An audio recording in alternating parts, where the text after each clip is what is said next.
UP में 2022 को लेकर सियासी रणनीति तैयार होने लगी है। सभी दल 2022 की तैयारी में जुट गए हैं। आज की 4 तस्वीरें आपको दिखाते हैं। पहली तस्वीर, आगरा में बीजेपी ने महामंथन किया ताकि 2022 में एक बार फिर से ब्रज क्षेत्र से बड़ी जीत तय की जा सके। जबकि दूसरी तस्वीर लखनऊ में महान दल के कार्यक्रम की है, जो एसपी दफ्तर में किया गया और इस कार्यक्रम का हिस्सा अखिलेश यादव भी बने। इसके साथ ही बीएसपी ने एक बार फिर साफ कर दिया है कि 2022 में मायावती एकला चलो की राह पर चलेगी। तो वहीं लखनऊ में संजय सिंह ने सरकार पर बड़ा आरोप लगाया है। संजय सिंह का दावा है कि यूपी में अब तक का सबसे बड़ा घोटाला हुआ है, जो 30,000 करोड़ का है। योगी सरकार का अन्न उत्सव में बड़ा रिकॉर्ड, 4 दिन में 11 करोड़ से ज्यादा लोगों को राशन बांटा गया। प्रधानमंत्री गरीब कल्याण योजना का फायदा, 2.58 करोड़ राशन कार्ड धारकों को मिली राहत। 5.48 लाख मीट्रिक टन का अनाज वितरित किया गया। यूपी में 14.81 करोड़ लोगों को राशन मिलता है। 5 अगस्त से शुरू हुआ था अन्न उत्सव अभियान। अजीत हमारे सहयोगी फोन लाइन पर जुड़ रहे हैं। अजीत, ये एक बड़ा रिकॉर्ड बनाया गया है। देखिए, बिल्कुल अपना विश्व में एक दिन में सबसे अधिक लोगों को फ्री राशन देने का ये रिकॉर्ड उत्तर प्रदेश सरकार के नाम बना है। आपने देखा होगा कि 5 अगस्त जिस दिन राम जन्मभूमि का शिलान्यास हुआ था, उसी तारीख को प्रधानमंत्री और मुख्यमंत्री ने अन्न महोत्सव की शुरुआत अयोध्या से की थी। लेकिन 4 दिनों में 11 करोड़ से अधिक लाभार्थियों को योगी सरकार ने मुफ्त राशन बांटा है। यानी अब तक 2.58 करोड़ राशन कार्ड धारकों को 5.48 लाख मीट्रिक टन खाद्यान्न वितरित हो चुका है। तो 25 करोड़ की आबादी में 14.81 करोड़ लाभार्थियों को हर माह राशन मिल रहा है। तो 4 दिन में 11 करोड़ लोगों को मुफ्त राशन देने वाली देश ही नहीं दुनिया की सबसे बड़ा रिकॉर्ड कायम किया उत्तर प्रदेश सरकार ने। और अभी भी जो लक्ष्य है कि 15 करोड़ लोगों को मुफ्त राशन दिया जाएगा और अन्न महोत्सव जिसकी शुरुआत राम जन्मभूमि यानी अयोध्या से की गई थी, उस दिशा में एक कदम आगे बढ़ी और सरकार ने एक रिकॉर्ड और अपने नाम कर लिया है। अपर्णा, बहुत शुक्रिया आपका जी इस जानकारी के लिए।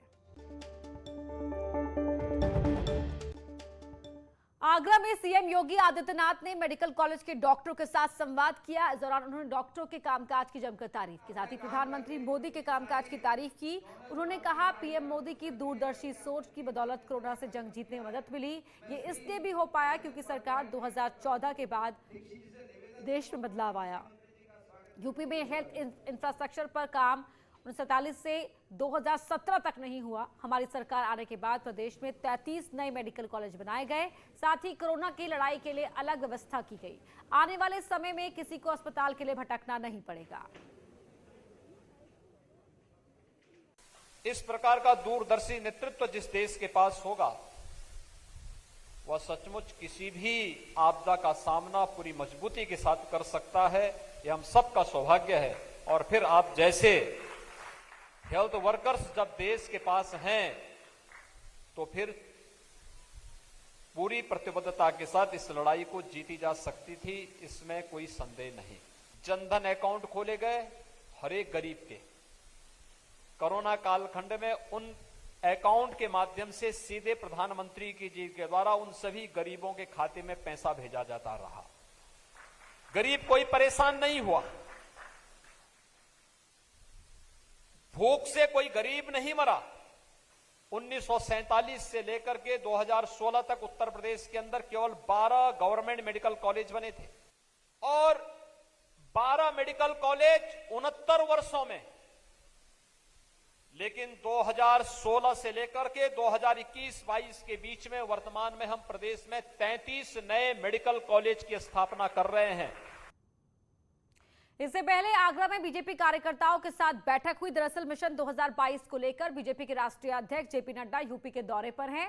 जेपी नड्डा और सीएम योगी ने होटल ताज विलास में ब्रज क्षेत्र के पदाधिकारियों के साथ मंथन किया।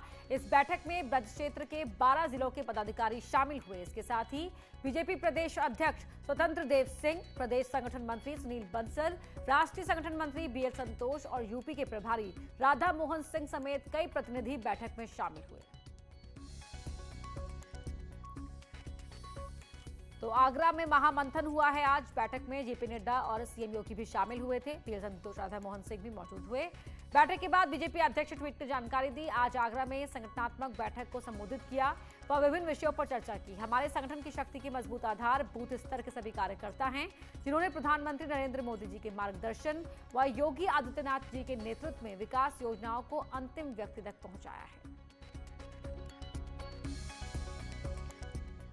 ब्रज क्षेत्र में बीजेपी का जोर क्यों है, इसके पीछे के सियासी गुणा गणित को समझिए। दरअसल आगरा जिले की सभी 9 विधानसभा सीटें बीजेपी के पास हैं, साथ ही दोनों लोकसभा सीटों पर बीजेपी का कब्जा है। यही जिला पंचायत अध्यक्ष और मेयर भी बीजेपी के ही हैं। ब्रज क्षेत्र के 3 मंडलों में 12 जिले आते हैं, जिसमें विधानसभा की 65 सीटें और लोकसभा की 12 सीटें हैं।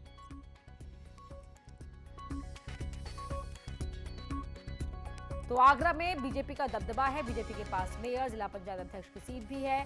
सभी 9 विधानसभा सीटें बीजेपी के पास हैं। तो ब्रज क्षेत्र में 3 मंडल हैं और 12 जिले हैं। ये ब्रज क्षेत्र का सियासी गणित है। विधानसभा की 65 सीटें हैं, लोकसभा की 12 सीटें हैं।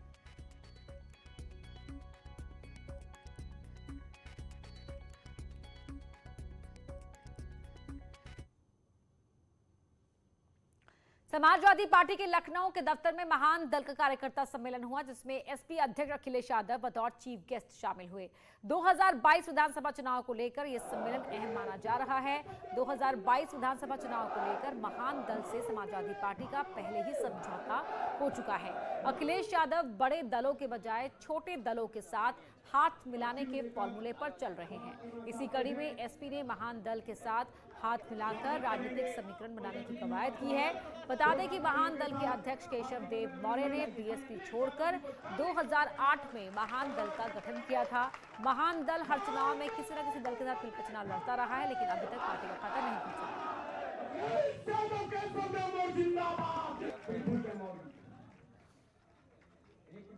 हमारी आपकी जनगणना नहीं करना चाहते। एक समय था देश में चाहते हैं लोग कि जनगणना हो। हम और आप में लड़ाई करा दी कि आज सब हक यादव छीने ले रहे हैं। कभी कहा जाता है कि हमने हक सबका छीन लिया, पिछड़ों का हक छीन लिया। भारतीय जनता पार्टी कभी जनगणना नहीं करेगी, क्योंकि वो जानते हैं आबादी में कौन ज्यादा है, आबादी में किसकी संख्या भारी है, इसलिए कभी जनगणना नहीं करेंगे। लेकिन हम अपने सभी लोगों को भरोसा दिलाते हैं, उत्तर प्रदेश की सरकार बनेगी तो सबसे पहला काम अगर कोई होगा सरकार का तो जनगणना। अगर वो दिल्ली वाले नहीं करेंगे तो उत्तर प्रदेश की सरकार अपने आप समाजवादी करके दिखा देंगे। 2008 में वजूद में आए महान दल ने पहली बार 2009 लोकसभा में कांग्रेस के साथ मिलकर चुनाव लड़ा था। 2009 में प्रदेश की 2 लोकसभा सीटों पर चुनाव लड़ा था। हालांकि उस चुनाव में उनका प्रदर्शन अच्छा नहीं रहा था। इसके बाद 2014 में महान दल ने 3 लोकसभा सीटों पर चुनाव लड़ा, लेकिन इस बार भी पार्टी को अपेक्षित परिणाम नहीं मिले। 2019 में फिर कांग्रेस के साथ मिलकर लड़े, लेकिन इस बार जीत नसीब नहीं हुई।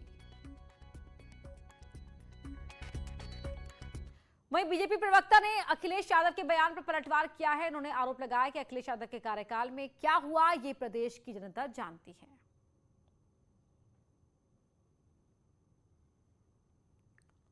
तो मुख्यमंत्री थे तो नौकरियों की लूट होती थी, महिलाओं की इज्जत और आबरू सुरक्षित नहीं थी, कानून और व्यवस्था लचर हालात में थे, सड़क बिजली पानी की दुर्व्यवस्था थी, निवेशक उत्तर प्रदेश आना नहीं चाहते थे।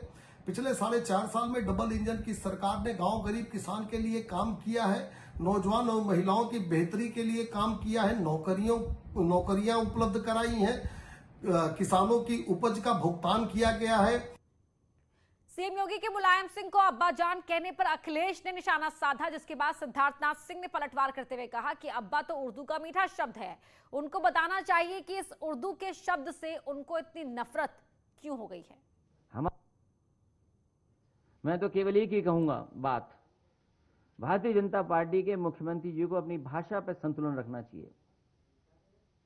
कल मैंने इंटरव्यू सुना है, हमारा आपका मुद्दों पे झगड़ा हो सकता है, लेकिन अगर हमारे पिताजी के लिए कुछ कह रहे हो तो तैयार रहना, अपने आपके पिताजी के लिए भी मैं कुछ कह दूंगा। इसलिए मुख्यमंत्री जी अपनी भाषा का संतुलन रखें। समाजवादी पार्टी के बादशाह को अब्बास शब्द से नफरत क्यों है? उनको डैडी कहने में इतराज नहीं होता, पिताजी तो कहते नहीं हैं। और अब्बा शब्द तो एक उर्दू का बहुत अच्छा मीठा शब्द है, मगर डैडी एक अंग्रेजी का शब्द है। उनके पिताजी भी तो उनको टीपू कह के बुलाते हैं। तो ये नफरत क्यों आ गई है उनके अंदर ये उर्दू के शब्द से, ये समझ नहीं आ रहा है। इसके बारे में उनको बताना चाहिए। बिजनौर में बीएसपी महासचिव सतीश चंद्र मिश्रा ने कहा कि बीएसपी 2022 में अकेले चुनाव लड़ेगी और जीतेगी। प्रबुद्ध वर्ग सम्मेलन के दौरान उन्होंने बीजेपी पर भी निशाना साधा।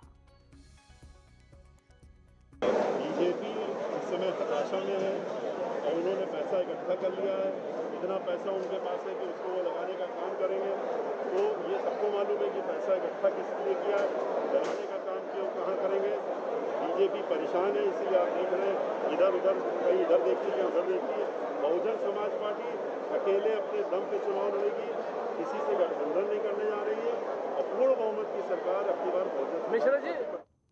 आम आदमी पार्टी के राज्यसभा सांसद संजय सिंह ने यूपी सरकार पर करप्शन के गंभीर आरोप लगाए हैं। संजय सिंह का कहना है कि यूपी में जल शक्ति मिशन योजना के तहत करीब 30,000 करोड़ का करप्शन हुआ है, जो देश का सबसे बड़ा घोटाला है।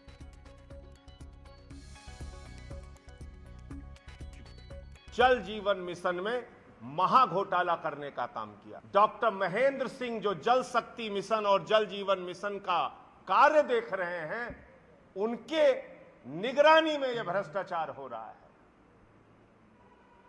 प्रमुख सचिव अनुराग श्रीवास्तव, चीफ इंजीनियर आलोक कुमार सिन्हा, ये तमाम लोग मिलके लगभग 30,000 करोड़ रुपए का भ्रष्टाचार की इन्होंने योजना तैयार की। 30,000 करोड़ का भ्रष्टाचार। आप सांसद संजय सिंह के घोटाले के आरोपों के बाद सियासत तेज हो गई है। कांग्रेस और समाजवादी पार्टी ने निष्पक्ष जांच की मांग की है। इस तरीके से जल शक्ति मंत्रालय ने ये काम किसी एक ऐसी ब्लैक लिस्टेड कंपनी को दिया है, इसका जवाब योगी आदित्यनाथ जी और उनके मंत्री को देना होगा कि इसमें कितने करोड़ की मलाई आई है और किस किस में बटी है। इसको जल शक्ति मंत्री की ख्याति को लेकर ये पहले से ही प्रश्न चिन्ह उठ रहे थे, सवाल उठ रहे थे कि इस विभाग में काफ़ी घोटाला हो रहा है। अब एक जिम्मेदार सांसद ने जब तथ्यों के साथ आरोप लगाए हैं तो इसकी निश्चित तौर से एक निष्पक्ष जुडिशियल इंक्वायरी होनी चाहिए। यूपी विधानसभा चुनाव की तैयारी में कांग्रेस भी जुटी हुई है। लगातार अजय कुमार लल्लू की अगुवाई में कांग्रेस यूपी की सियासी जमीन को टटोलने में लगी हुई है। इस बीच प्रदेश कांग्रेस अध्यक्ष कानपुर पहुंचे, जहां उन्होंने 2022 के चुनाव में गठबंधन की तस्वीर साफ की। उन्होंने बताया कि इस बार कांग्रेस एसपी और बीएसपी से गठबंधन नहीं करेगी, क्योंकि जब कांग्रेस ने गठबंधन किया तब तक उसका खामियाजा भुगतना पड़ा। वहीं राजीव गांधी खेल रत्न अवार्ड का नाम बदलने पर अजय कुमार लल्लू ने राजीव गांधी का अपमान बताया। कांग्रेस गठबंधन करेगी, छोटे दलों से करेगी, गांव से करेगी, गरीब से करेगी, नौजवान से करेगी, किसान से करेगी, उत्तर प्रदेश के महिलाओं से करेगी, आवाम से करेगी, उत्तर प्रदेश के तमाम उन समस्याओं से करेगी। नाम बदल देने से राजीव जी के सम्मान में कोई कमी नहीं आएगी। सरकार को यह चाहिए था कि जो खेल गौरव है आदरणीय ध्यानचंद जी, उनके नाम पर भी एक रत्न रख देती तो शायद ठीक होता। यहां रुक रहे एक छोटे से ब्रेक के लिए। योगी सरकार जब से आई तब से साधु संत भी सरकार के साथ खड़े हैं, लेकिन कौशाम्बी के कोखराज में संदीपन घाट आश्रम के महंत ने गंभीर आरोप लगाए। महंत संत सत्यनारायण दास ने कौशाम्बी के डीएम से बीजेपी विधायक संजय गुप्ता के खिलाफ शिकायत दर्ज कराई है। आरोपी संजय गुप्ता ने उनके आश्रम में आकर बदतमीजी की, उसको खाली करने की धमकी दी और अगर ऐसा नहीं करेंगे तो गायब हो जाएंगे, ये कहा। मैं महंत सत्यनारायण दास चंद्रमा दास का शिष्य संदीपन घाट का रहने वाला हूँ। वहाँ के क्षेत्रीय विधायक और चाइल के संजय गुप्ता जी वहाँ पर एक दिन 6/8/2021 को हमारे आवास के पास आए और हमारे साथ अभद्रतापूर्वक व्यवहार करते हुए उन्होंने कहा कि तुम यहाँ नहीं रह सकते हो, तुमको यहाँ रहने नहीं दिया जाएगा, इसलिए बेहतर है कि तुम यहाँ से तत्काल हट जाओ, क्योंकि मेरी सरकार है, हमारे लोग हैं और हम अपने हिसाब से यहाँ की व्यवस्था देख रेख करेंगे। इस बुलेटिन में इतना ही। आगे देखिए उत्तराखंड की खबरें।